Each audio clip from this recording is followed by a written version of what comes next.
This is the Behind the Line podcast, and this is Pacific Northwest Headline News in 3 minutes for Monday, April 18th, 2022.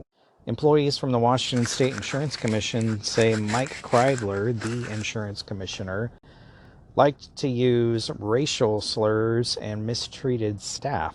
What a shock.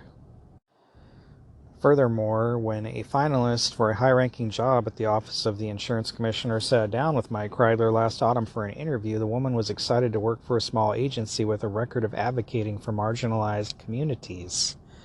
But Kreidler, Washington's longest-serving current statewide elected official, immediately turned the conversation to her race and ethnicity, according to the job finalist, who is Japanese-American and born in Hawaii.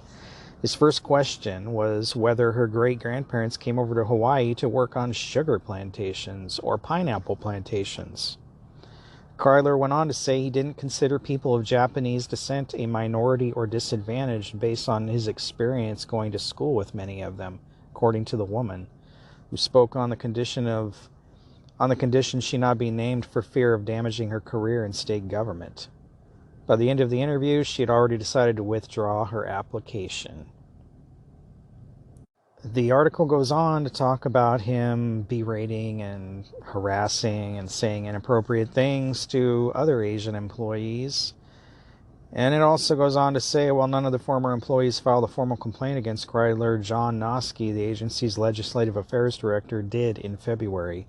He alleged that Kreidler bullied him on February 1st when the commissioner berated Noski after his testimony in a legislative committee on a bill involving credit scoring. The commissioner said that I am an impotent embarrassment who might need to be replaced because of my incompetence, wrote Noski, who as a white man is not in a protected class. The commissioner said I must enjoy getting pissed on and asked if he needed to wipe my ass. Super duper professional. These are the type of jackass Democrats in this case, but it's not subjected to be Democrat or Republican. They all do it. These are the kind of jackasses that run our state government, that run most governments. These people claim to care about social justice and equity, but it's all talk. It's always all talk. It's to get votes and appease the majority.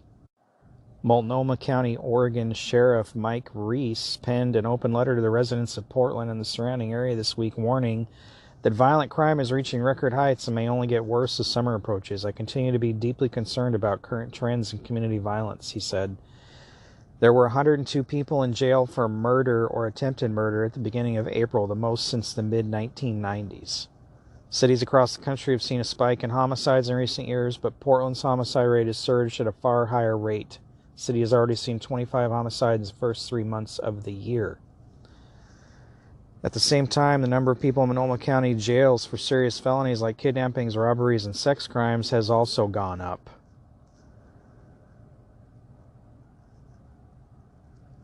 It's just insanity, folks. These big cities and these city councils that do nothing about the problem. California will not require students to be vaccinated against COVID-19 for at least another school year, health officials announced Thursday. The earliest the requirement would go into effect is now July 1st, 2023, pending full approval by the FDA for children under 16 years old. State officials had initially said the mandate could be implemented as late as July 2022, depending on FDA full approval. The state is delaying implementation of the mandate for the 2022-23 school year to ensure sufficient time for successful implementation of new vaccine requirements, the state health department said. No child should be forced to take that vaccine, period. And on another COVID note, this is breaking news out of Florida. A federal judge in Florida has voided the national mask mandate covering airports, planes, and other public travel. That's good news. This has been Pacific Northwest Headline News in 3 minutes. For more, visit BehindTheLinePodcast.com. Thanks for listening.